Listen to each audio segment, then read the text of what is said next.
Good morning students. हम लोग French revolution के जो भी मेन इवेंट्स थे उनके बारे में पढ़ चुके हैं हम लास्ट लेक्चर में, और आपको मैंने ये भी बता दिया कि फ्रेंच रिवॉल्यूशन के दौरान जो कुछ भी हुआ, कब कौन सा कॉन्स्टिट्यूशन बना, कब गवर्नमेंट बनी, कौन कौन से इंसिडेंट हुए, ये सारी चीजें हम बता चुके हैं। यानी फ्रेंच रिवॉल्यूशन कहाँ से स्टार्ट हुआ, क्यों स्टार्ट हुआ, क्या कॉजेस थे, ये सारी चीजें हम पढ़ चुके हैं। अब जो पढ़ना है वो ये पढ़ना था हमें, मैंने लास्ट लेक्चर एंड करते करते भी ये वाली बात बताई थी और फिर बता रहा हूं कि रिवॉल्यूशन के दौरान लोगों की लाइफ जो है वो कैसे चेंज हुई थी, उन पर क्या असर पड़ा था, क्या क्या चेंजेस आए थे, और जैसे वुमेन है तो क्या उनका भी कोई रोल था, क्योंकि हमने पढ़ा था 1789 में जब फ्रांस कॉन्स्टिट्यूशनल मोनार्की बना तो उस समय right to vote for all नहीं था, right to vote for women नहीं था। तो क्या इस चीज के लिए वुमेन ने कोई रेवोल्यूशन किया? इस पूरे रेवोल्यूशन में फ्रांस में अब तक जो कुछ भी हुआ इसमें वुमेन का कोई कंट्रीब्यूशन था या नहीं था? उनकी डेली लाइफ कैसी थी? फ्रांस में जो वुमेन है उनकी वुमेन थी, उनकी लाइफ कैसी थी? किस तरह की पेट्रार्कल सोसाइटी थी, या वुमेन कुछ भी करने के लिए वहां पर फ्री थी, पढ़ाई लिखाई के लिए, एजुकेशन के लिए? जैसे इंडियन हिस्ट्री में आपने पीछे पढ़ा होगा मिडिल एजेस में या उसके बाद के लेटर जो एंशियंट एज थी उसमें, लेटर वैदिक एज में भी आपने पढ़ा होगा कि कंडीशंस खराब हो गई थी, धीरे धीरे महिलाओं को बहुत ज्यादा पढ़ने की या इन चीजों की आजादी नहीं होती थी, जॉब करने की। तो क्या ये सब उस समय फ्रांस में भी था? तो ये सारी चीजें हम यहाँ पर देखेंगे। तो सबसे पहले देखते हैं, did women have a revolution? क्या महिलाओं ने भी रिवॉल्यूशन किया? नेक्स्ट टॉपिक है, did women have a revolution?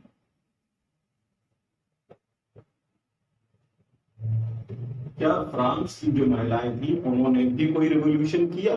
तो ये वाला टॉपिक है आपका, इसको देख लीजिए। ठीक है, did women have a revolution in France, और पेज नंबर 18 एनसीईआरटी बुक है ये, और इसी को आपको पढ़ना होता है, इसीलिए मैं आपको बता दे रहा हूं जिससे आप वीडियो के साथ इसको भी पढ़ सके और समझ सके।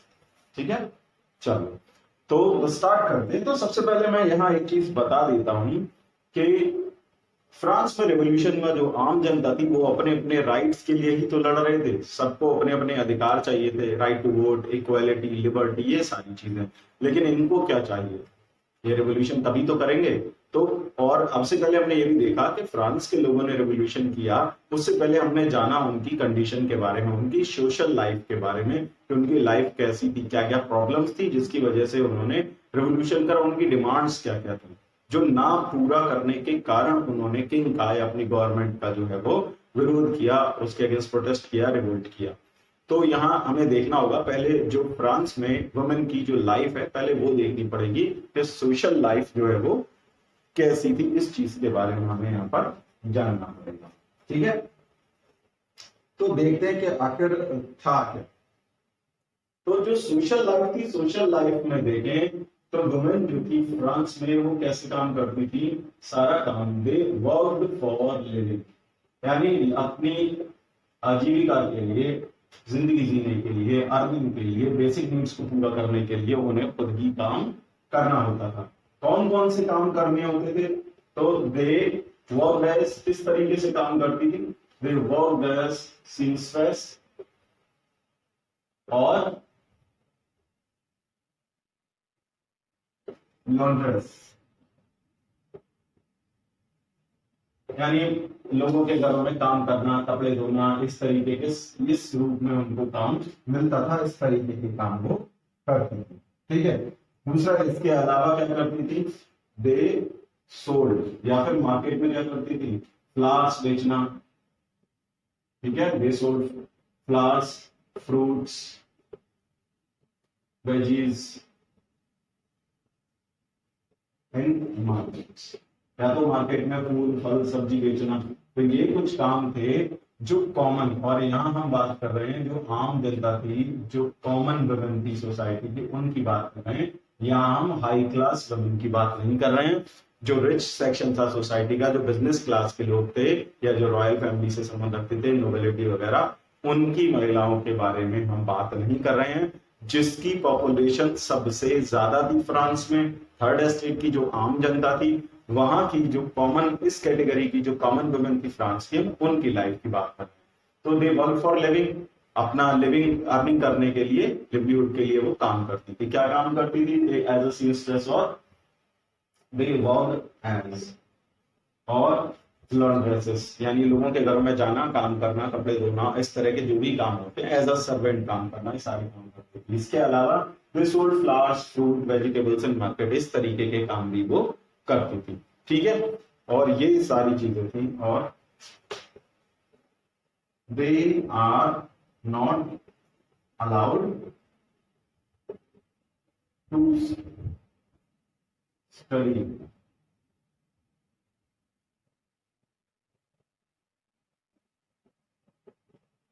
they are not allowed to go to school, go to convent school. जो अच्छे स्कूल थे उनमें नहीं जा सकती थी, तो इसकी वजह से एजुकेशन जो है वो इनको केवल प्राइमरी एजुकेशन मिलती थी, अच्छी और बढ़िया एजुकेशन, हायर एजुकेशन इनको नहीं मिल पाती थी। एक तो अलाउड भी नहीं था, और दूसरी चीज ये थी जब इस तरीके के काम करके ही तो लाइफ चल रही थी, तो ऐसे में और बढ़िया एजुकेशन लेने का कोई मतलब यहाँ पर रह नहीं जाता था। तो ये सारी चीजें थी इसकी, नॉर्मल लोगों की। अब बात कर लेते हैं हम उनकी, जिनके बारे में मैंने भी बात की थी कि जो रिच क्लास था, जो बिजनेस क्लास था, उसकी हम बात करते हैं कि उनके घर की महिलाओं की कंडीशन कैसी थी। जो वर्किंग वुमेन है उनका क्या था, उनकी कंडीशन क्या थी, या जो बिजनेस क्लास या जो हाई टैक्स पेयर जिनके बारे में मैंने बताया था, जो हाई टैक्स पेयर्स थे, जो एरिस्टोक्रेटिक क्लास टाइप सोसाइटी थी फ्रांस में, जो अच्छे घरों की महिलाएं थी, उनका उनकी लाइफ कैसी थी। तो उनको भी वही ऐसा है, क्या कर सकती थी? They were allowed to go to convent school, convent school में एजुकेशन ले सकती थी। जो भी कॉन्वेंट, जो अच्छे घरों की, पैसे वाले घरों की लड़कियां थी, वो कॉन्वेंट स्कूल में जाकर के एजुकेशन ले सकती थी, वहां जाकर के वो पढ़ सकती थी। उनको भेज दिया जाता था, उनके घर वाले उनको पढ़ने के लिए भेज देते थे। इसके अलावा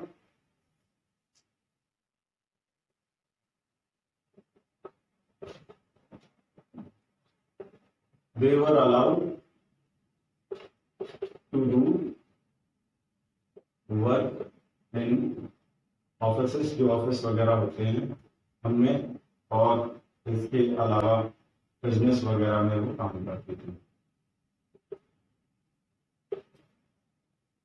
ऑफिस से और जो भी बिजनेस रन करना, इस तरीके के सारे काम वो कर सकती थी। लेकिन working women also had to do their daily works of home. ठीक है, बट वर्किंग वुमेन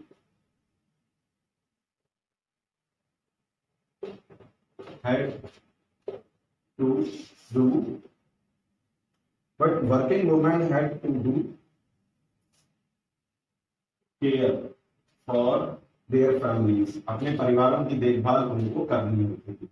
यानी अगर बड़े घर की हैं, अच्छी फैमिली हैं, लेकिन फिर भी उनको काम करने की इजाजत तो थी, बाहर जाके काम कर सकती थी, लेकिन उन्हें अपने परिवार की देखभाल करना, खाना बनाना, ठीक है, टू फेच वाटर, पानी लेकर के आना, ये सारे काम उनको, और बच्चों की देखभाल करना, तो इस तरीके के सारे काम उनको करने होते थे। तो यहाँ पर देखा जाए तो एक ही अंतर है, जो अच्छे घरों की महिलाएं थी, जो रिच सेक्शन था सोसाइटी का, उसकी जो वुमेन थी, और जो कॉमन वुमेन थी सोसाइटी की, फ्रांस में जब रिवोल्यूशन चल रहा था उस दौरान, इतना ही फर्क था दोनों में कि इनको अच्छे स्कूल में जाने की आजादी थी, वहां पर जा सकती थी, ठीक है, काम कर सकती थी। काम वो भी महिलाएं कर सकती थी जो कॉमन ग्रुप की थी, लेकिन उनको बढ़िया स्कूल्स में एजुकेशन लेना और साथ में ऑफिस वगैरह में जॉब करना, इस तरह के काम करना उनको अलाउड नहीं था। और इनमें कॉमन बात ये थी दोनों में, चाहे वो नोबल ग्रुप की वुमेन हो, यानी सेकंड एस्टेट की हो, इसके अलावा जो बिजनेस क्लास है, थर्ड एस्टेट का इंडस्ट्रियलिस्ट है, उनके घर की वुमेन हो, किसी को भी राइट टू वोट नहीं था, क्योंकि राइट टू वोट केवल मेन के लिए था। ये दोनों में कॉमन चीजें थी। ठीक है, वो घर पर रह करके अपना काम कर सकती थी, बाहर जाके काम कर सकती थी, लेकिन राइट टू वोट इन दोनों में से ही किसी के लिए नहीं था। तो ये थी लाइफ। ये जो मैंने लाइफ बताई है, ये उनकी है जो बिजनेस क्लास, इंडस्ट्रियलिस्ट वगैरह उनके घर की वुमेन थी। इससे पहले मैंने बताया जो फ्रांस की कॉमन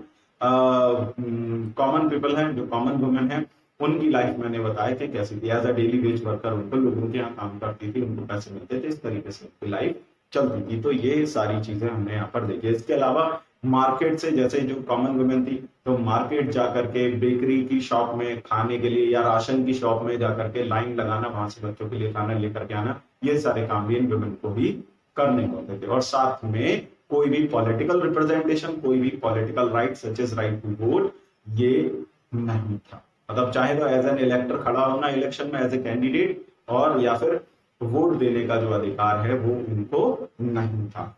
लेकिन क्वेश्चन हमारा क्या, ये तो थी सोशल लाइफ जो मैंने बता दी। क्वेश्चन हमारा क्या है, did women have a revolution? तो अब हमें यहां से पता चल गया। अब आप बता सकते हैं कि यहाँ पर रेवोल्यूशन होगा वुमेन का या नहीं होगा। ऑब्वियसली आंसर होगा यस, कि यहाँ पर वुमेन का रेवोल्यूशन जरूर होगा। यहाँ वुमेन का रेवोल्यूशन क्यों होगा जरूर, उसका रीजन आप समझ लीजिए। यहाँ वुमेन का रेवोल्यूशन इसलिए जरूरी है क्योंकि राइट टू वोट नहीं है, कोई पॉलिटिकल रिप्रेजेंटेशन नहीं है, स्कूल्स में जाने के लिए क्या परमिशन नहीं है, और अगर पढ़ भी ले तो बहुत ज्यादा काम करने की बाहर आजादी नहीं है। इसके अलावा और भी कुछ चीजें थी, जैसे हाँ मैरिजेस वगैरह जो होती थी, चाहे वो इंडस्ट्रियलिस्ट हो, बिजनेस क्लास के लोग हो, कॉमन वुमेन हो, सभी की जो गर्ल्स वगैरह हैं, तो वो अपनी इच्छा से अपनी मैरिजेस वगैरह जो है वो नहीं कर सकते थे। उनकी जो फादर्स, ब्रदर्स, ये सारे लोग जो भी अलग अलग फैमिलीज में जो फादर्स, लड़कियों के जो भी पिता होते थे, तो वो और जो भाई वगैरह होते थे वही सब डिसाइड करते थे। इसके अलावा जो मैरिज है वो प्रॉपर, उसका कोई लीगल प्रोसीजर नहीं था, कोई रजिस्ट्रेशन वगैरह गवर्नमेंट की तरफ से इस तरह की चीजें नहीं थी, और जो डाइवोर्स वगैरह वो भी प्रॉपर लीगल प्रोसेस नहीं थी। क्लियर? तो ये 3-4 इशू थे। पहला कि पॉलिटिकल राइट मिले, पॉलिटिकल रिप्रेजेंटेशन बढ़ना क्या चाहिए, होना चाहिए, राइट टू वोट मिलना चाहिए, साथ में अच्छी एजुकेशन के लिए उन्हें आजादी मिले कि अच्छे स्कूल्स में पढ़ करके एजुकेशन ले, गवर्नमेंट उनके लिए स्कूल वगैरह खोले, ये सारे काम होने चाहिए। और स्टार्टिंग में जब रेवोल्यूशन हुआ था 1789 में, बेस्टिल प्रिजन ब्रेक के समय, तो उस समय आपको एक चीज बताऊं, मैंने उस समय भी आपको बताया हो स्टार्टिंग में फर्स्ट लेक्चर में, आज फिर बता रहा हूं कि 1789 में जब सबसे पहला रेवोल्यूशन हुआ, पब्लिक ने बेस्टिल प्रिजन पर जो अटैक किया था उसमें महिलाएं ही थी, वुमेन ही थी।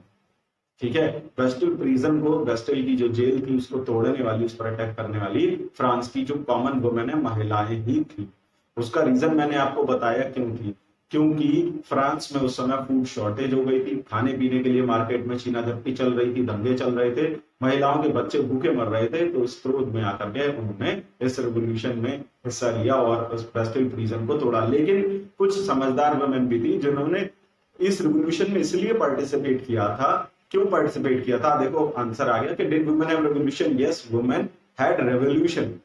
वुमेन ने भी रेवोल्यूशन किया, और उसी रेवोल्यूशन में उन्होंने किया क्योंकि उनको लगता था कि एक तरफ हम बाकी आजादी के लिए, बाकी सारी चीजों के लिए तो लड़ ही रहे हैं, लेकिन साथ में इस समय हम प्रेशराइज कर सकते हैं गवर्नमेंट को कि वो हमें पॉलिटिकल राइट भी दे दे। लेकिन नई जो गवर्नमेंट बनी उसने इनको पॉलिटिकल राइट नहीं दिए थे। ठीक है, नेशनल असेंबली जो बनी तो उसने ऐसा किया नहीं था। फिर ये सब हुआ कब, ये हम अभी जानेंगे। तो वुमेन ने फिर किया क्या था और क्या क्या किया रेवोल्यूशन में? तो स्टार्टिंग में जो रेवोल्यूशन को उसमें प्रेशराइज करने की कोशिश की जो नई गवर्नमेंट बनी कि वो उनकी प्रॉब्लम्स को सॉल्व कर दे, जो भी डिमांड्स है इन सारी चीजों को, और उनके लिए कुछ काम करे। लेकिन ऐसा हुआ नहीं था। तो फिर हुआ क्या एग्जैक्टली वो देखते हैं।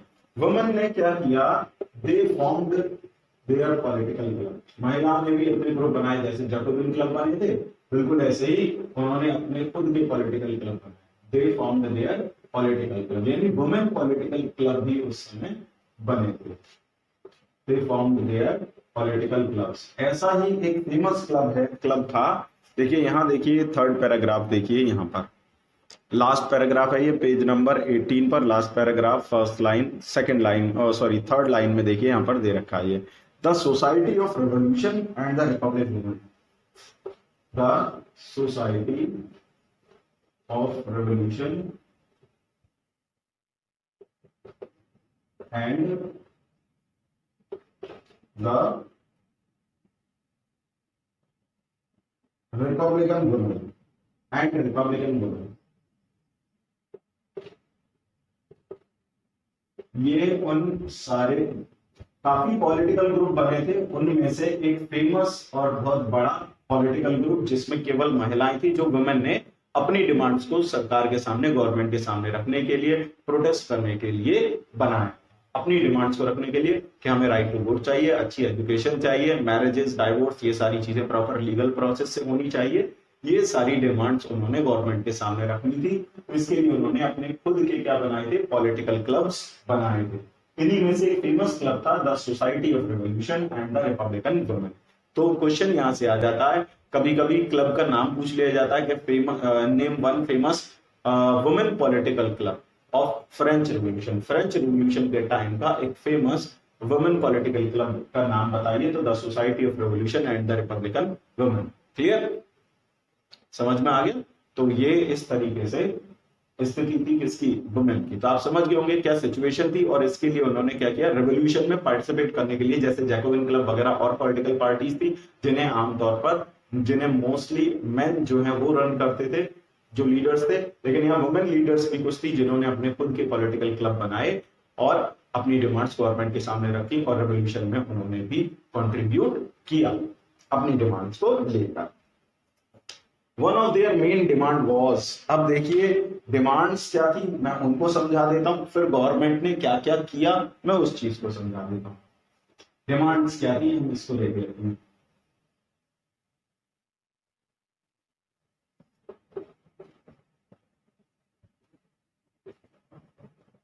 मेन डिमांड्स ऑफ वुमेन, उस समय क्या डिमांड्स थी, इन पॉलिटिकल क्लब्स की डिमांड क्या थी? पहली डिमांड यही थी, इक्वल पॉलिटिकल राइट।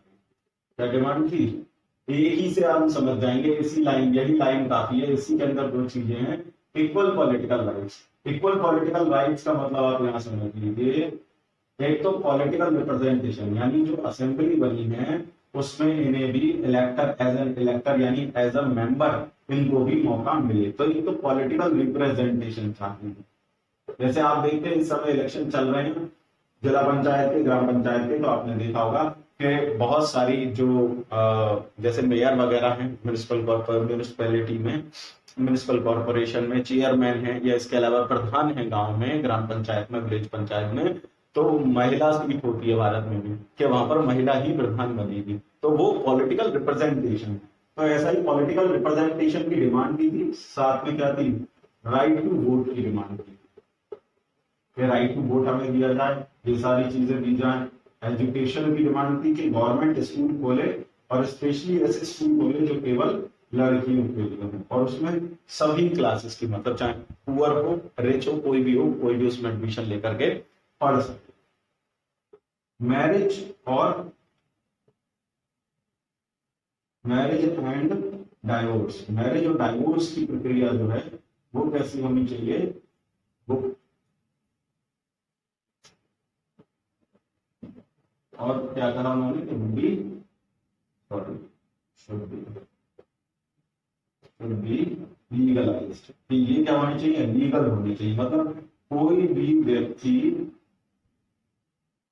लीगलाइज्ड, यानी कि कोई भी जो मैन है वो किसी भी महिला को ओरली अपने मुंह से केवल ऐसे ही बोल करके डाइवोर्स नहीं दे सकता, डाइवोर्स नहीं दे सकता। प्रॉपर कोर्ट जाकर के केस होना चाहिए, पूरी प्रोसेस के अकॉर्डिंग ही जो है वो क्या होना चाहिए, चाहे शादी हो तो उसका भी एक रजिस्ट्रेशन प्रॉपर होना चाहिए, जिससे गवर्नमेंट के पास रिकॉर्ड रहे, और जरूरत पड़े तो बहुत सारी चीजों के लिए वो ऑफिशियल चीजों के लिए उनका यूज किया जा सकता। तो पहली चीज equal right, equal political right की डिमांड की, जिसमें दो चीजें आती हैं, और अगला ये था कि एजुकेशन की डिमांड की उन्होंने, marriage and divorce should be legalised, ये सारी चीजें उन्होंने कहा कि ये होनी चाहिए। इसके अलावा आप इसमें और भी हम कई चीजें जोड़ सकते हैं कि जैसे महिलाएं काम करती थी, वुमेन काम करती थी, तो उनकी वेजेस और जो मेन काम करते थे उनकी वेजेस, यानी दोनों की जो मजदूरी है उसमें डिफरेंस होता था। यानी कि अगर मान लीजिए कोई मजदूर आदमी है, मैन है, अगर वो काम करता है तो अगर उसे पर डे के 400 रुपए मिलते हैं, लेकिन अगर कोई वुमेन है वो भी एज ए मजदूर अगर काम करती है तो उसको 200 रुपए मिलते थे, मतलब जस्ट हाफ मिलता था। तो महिलाओं को, या जिस किसी कंपनीज में, इंडस्ट्रीज वगैरह में जहां महिलाएं काम करती थी, तो उनकी सैलरीज, उनके जो वेजेस थे वो काफी कम होते थे इन कंपैरिजन टू मैन।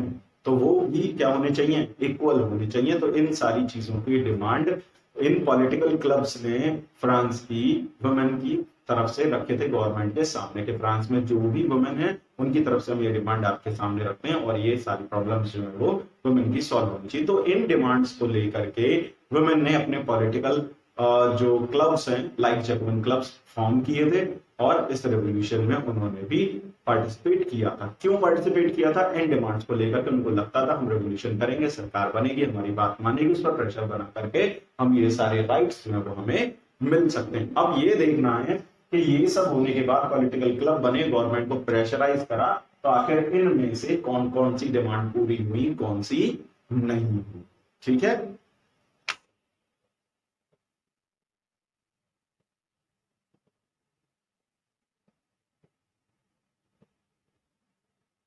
ये जो कुछ भी पढ़ा रहा हूं आपकी बुक में सब है और आपको मैं बताता भी चल रहा हूं। ये जो डिमांड्स थी ये सब यहां लिखी हुई हैं, यहां पर page number 19 at the top of the page first paragraph, इसमें 3-4-5 लाइन्स हैं, इनमें सारी चीजें यहां पर लिखी हुई हैं। अब आगे बढ़ाता हूं कौन कौन सी डिमांड मानी गई और क्या क्या नहीं हुआ और क्यों नहीं हुआ, कब जाकर के फाइनली वो हुआ।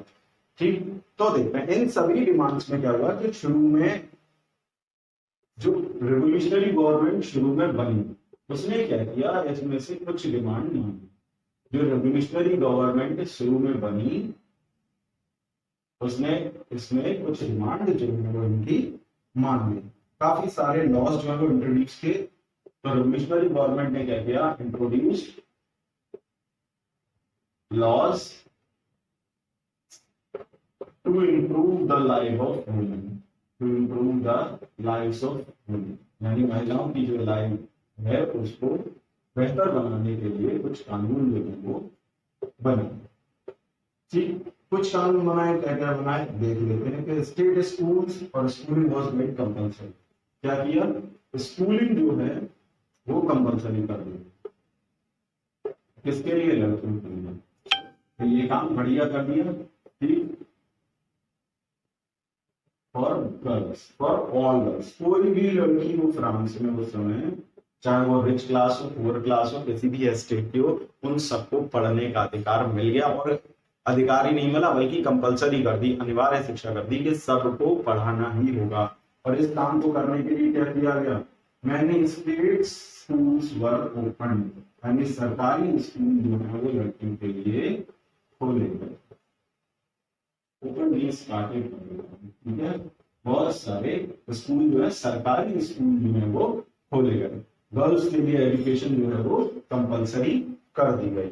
तो ये एजुकेशन वाली जो प्रॉब्लम थी वो यहाँ पर सॉल्व हो गई। इसके बाद आगे बढ़ते हैं। ठीक है,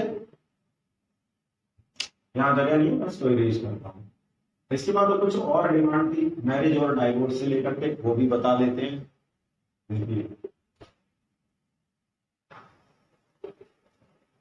marriage was registered,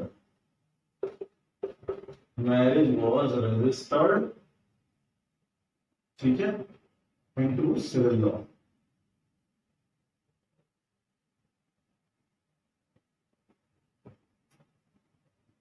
under civil law एक सामान्य कानून आम जनता के लिए बनाया गया था और उसमें यह था कि जो भी किसी भी क्लास का हो वो व्यक्ति थर्ड स्टेट, अब तो स्टेट रिमूव हो गए थे, चाहे वो एक्टिव सिटीजन हो, पैसिव सिटीजन हो, कोई भी हो, किसी भी क्लास के हो, उन सभी में जो भी शादियां होंगी उनको कानून के तहत क्या करना होगा, एक सामान्य जो कानून बना सभी के लिए, आम जनता के लिए सिविल लॉ बना। ठीक है, जो भी नागरिक कानून वहां पर बने थे उन उसके अकॉर्डिंग उनको वहां पर अपनी जो मैरिज है उसको रजिस्टर कराना होगा और उनको एक प्रॉपर मैरिज सर्टिफिकेट मिलेगा। ठीक, और हाँ, अब कोई फोर्स करके किसी को भी शादी जो है वो करने के लिए फोर्स नहीं कर सकता था महिलाओं के लिए। इवन उनके फैमिली मेंबर भी उनको फोर्स नहीं कर सकते थे। वो अपनी मर्जी से जो है, जब तक वो खुद तैयार ना हो तब तक उनको फैमिली का या कोई और भी उनको फोर्स नहीं कर सकता था मैरिज के लिए। मैरिज होगी तो वो सिविल लॉ के अंडर रजिस्टर्ड होगी। एजुकेशन, मैरिज और ये जो डाइवोर्स प्रोसेस थी ये भी क्या हो गई, ये भी लीगलाइज हो गई। डाइवोर्स को भी प्रॉपर तरीके से लीगलाइज कर दिया गया। तो डाइवोर्स वॉज मेड लीगल। तो हमने यहाँ देखा कि काफी सारी समस्याएं जो है वो, काफी सारी जो डिमांड है वो मान ली गई, ये वाली भी मान ली, ये वाली भी मान ली, एजुकेशन की भी मान ली। तो यानी कि जो रिवोल्यूशन जो वुमेन ने किया था, पॉलिटिकल क्लब बनाए थे, जो डिमांड रखी थी उसमें से ज्यादातर डिमांड्स उनकी मान ली गई, उनकी लाइफ में काफी सुधार जो है वो गवर्नमेंट ने किया। अब आगे आते कि क्या, और हाँ एक चीज और भी कर सकती थी, और भी एक बार चीज जो थी वो इनको मिली कि women could now do any job and train for jobs other than, ये देखिए वुमेन क्या कर सकती थी, could now train for jobs, jobs के लिए ट्रेनिंग देना दोनों काम कर सकती थी। और क्या कर सकती थी, इसके अलावा और भी कई काम कर सकती थी। पहले केवल छोटे मोटे काम मिलते थे उनको करने के लिए, लेकिन कुड बिकम आर्टिस्ट, अब चाहे तो वो आर्टिस्ट बन जाए या जो भी अवेलेबल जॉब्स हैं वो महिलाएं कर सकते, ठीक है। कुड बिकम आर्टिस्ट और रन स्मॉल बिजनेस, अब कोई भी महिला अपना छोटा बड़ा बिजनेस जो भी है वो चला सकती है, तो कुछ जो प्रॉब्लम है वो सॉल्व हो। तो हमने देखा कि ऑलमोस्ट जॉब है, बिजनेस है, पढ़ाई है, लिखाई है, मैरिज है, डाइवोर्स है, इन सारी चीजों से रिलेटेड डिमांड्स जो है वो फ्रांस में वुमेन की मान ली गई थी। जो रेवोल्यूशनरी गवर्नमेंट, रेवोल्यूशन के बाद जो गवर्नमेंट बनी थी उसने ये सारे काम कर दिए थे। तो फिर प्रॉब्लम क्या है, लेकिन अभी भी एक जो डिमांड है वो नहीं मानी गई थी, और वो क्या थे, पॉलिटिकल राइट्स। क्या चीज नहीं मिली इनको भी, जो पॉलिटिकल राइट्स मिलने चाहिए, राजनीतिक जो अधिकार हैं वो अभी भी नहीं मिले थे, लाइक राइट टू वोट, ये नहीं मिला, राइट टू वोट अभी भी नहीं मिला। क्लियर, यानी वुमेन ने जो भी डिमांड्स रखी थी अपने पॉलिटिकल क्लब के थ्रू रेवोल्यूशन के दौरान, जिस वजह से रेवोल्यूशन पार्टिसिपेट किया था, वो डिमांड गवर्नमेंट ने ऑलमोस्ट सारी मान ली थी। केवल राइट टू वोट और पॉलिटिकल रिप्रेजेंटेशन, यानी एज ए कैंडिडेट इलेक्शन में पार्टिसिपेट करना, और राइट टू वोट जो है वो वुमेन को नहीं मिला था। तो फिर इसके लिए क्या किया गया, इसके लिए भी फ्रांस में जो पॉलिटिकल क्लब्स थे वो बने रहे और लगातार काफी लंबे समय तक, यानी ये राइट टू वोट के लिए नेक्स्ट 200 इयर्स तक उनको क्या करना पड़ा, लगातार गवर्नमेंट से डिमांड करते रहे। जो भी अलग अलग गवर्नमेंट आती गई और उन सभी से ये डिमांड चलती रही अगले 200 सालों तक। फ्रांस क्या, यूरोप के ज्यादातर देशों में अगले 100, 150, 200 सालों तक महिलाओं को राइट टू वोट नहीं था, ठीक है। तो ये स्ट्रगल इनका लगातार चलता रहा, और ये राइट टू वोट कब मिला, जब ये केवल फ्रांस में नहीं, यूरोप का जैसे अमेरिका, सॉरी जैसे और भी देश थे, जर्मनी है, इटली है, या और बाकी सारी कंट्रीज हैं, इनमें भी किसी भी वुमेन को राइट टू वोट नहीं था। तो धीरे धीरे ये जो मूवमेंट, इसके लिए इन्हें क्या करना पड़ा, राइट टू वोट के लिए अगले 200 सालों तक लड़ाई लड़नी पड़ी अलग अलग गवर्नमेंट से कि हमें राइट टू वोट दे दिया जाए, मूवमेंट करने पड़े। और ये मूवमेंट फिर कैसा मूवमेंट बन गया था, इंटरनेशनल मूवमेंट बन गया, क्योंकि दुनिया के बाकी सारे देशों में भी महिलाओं की स्थिति राइट टू वोट के मामले में सेम थी, किसी ने नहीं दी थी। तो इंटरनेशनल क्या बन गया था, सफ्रेज मूवमेंट बन गया था, इंटरनेशनल सफ्रेज मूवमेंट। और ये किसके, महिलाओं के द्वारा चलाया जा रहा था। पूरी दुनिया में जो भी वुमेन थी, उनके जो पॉलिटिकल क्लब थे वो सब मिल करके अपने अपने देशों में अपने अपनी गवर्नमेंट से राइट टू वोट की डिमांड कर रहे थे। तो ये बहुत लंबे समय तक चला। फाइनली फ्रांस में 1946 में, फाइनली फ्रांस में 1946 में women got right to vote. 1946 में जाकर के महिलाओं को क्या मिला, राइट टू वोट मिल गया। तो बहुत लंबे समय ये पॉलिटिकल क्लब अपना काम करते रहे, और इनका जो मूवमेंट था राइट टू वोट के लिए, वुमेन के लिए, वो काफी लंबे समय तक चला। और ये यूरोपियन बाकी कंट्रीज से भी अटैच हो गया, उन देशों में भी ऐसे ही पॉलिटिकल क्लब बने, और वहां की वुमेन ने भी राइट टू वोट की डिमांड की, तो एक इंटरनेशनल मूवमेंट में कन्वर्ट हो गया, और ये लंबे समय तक चला। और बाद में फाइनली 1946 में फ्रांस में, केवल फ्रांस की बात कर रहा हूँ, सारे देशों में अलग अलग समय पर गवर्नमेंट्स ने अलग अलग टाइम पर महिलाओं को राइट टू वोट दिया। लेकिन फ्रांस में 1946 में वुमेन को राइट टू वोट फाइनली मिल गया। तो ये कंडीशन थी किसकी, फ्रांस में वुमेन की। अब तक हमने सारी चीजें पढ़ी, समझा कि कैसी उनकी लाइफ थी, मिडिल क्लास वुमेन की, पुअर क्लास वुमेन की क्या लाइफ थी, एजुकेशन की क्या कंडीशन थी, क्या क्या डिमांड्स थी, गवर्नमेंट ने डिमांड्स पॉलिटिकल क्लब फॉर्म करके किस तरीके से रेवोल्यूशन में कंट्रीब्यूट किया, गवर्नमेंट को प्रेशराइज किया, और जो नई रिवोल्यूशनरी गवर्नमेंट बनी उसने इनकी ऑलमोस्ट डिमांड्स को माना, right to vote, political representation की डिमांड को नहीं माना। उसके लिए अगले कई साल इनको मेहनत करनी पड़ी। फाइनली 1946 में जाकर के 200 साल लगभग लग गए इनको, तब राइट टू वोट इनको फ्रांस में मिल पाया। 1946 लिखा है यहाँ पर, यानी कि हमारी देश की आजादी, यानी हमारी आजादी से जस्ट एक साल पहले जाकर के, तब कहीं जाकर के इनको मिला है। और हमारी कंट्री में भी सबको राइट वोट 1947 में मिला। फ्रांस में कब मिला? 1946 में, जबकि आजादी बहुत पहले मिली। क्लियर? तो अब आप सोचे हमारे देश ने आजादी के साथ ही सबको सारे अधिकार दे दिए, तो ये चीज हमने पढ़ ली है। अब हम नेक्स्ट लेक्चर जो होगा वो इस चैप्टर के लिए लास्ट लेक्चर होगा, उसी के साथ ही ये चैप्टर आपका फिनिश हो जाएगा। तो आज जो पढ़ा है अच्छे से पढ़े, केवल 2 टॉपिक इसमें और बचे, the evolution of slavery, the revolution and everyday life. ये 2 टॉपिक और हैं जिनको हम अपने नेक्स्ट लेक्चर में कवर करेंगे। तब तक आज जो पढ़ा है उसको अच्छे से पढ़िए, समझिए, कोई चीज समझ में ना आए तो आप दोबारा से पूछिए। ठीक है, चलिए मिलते हैं नेक्स्ट लेक्चर।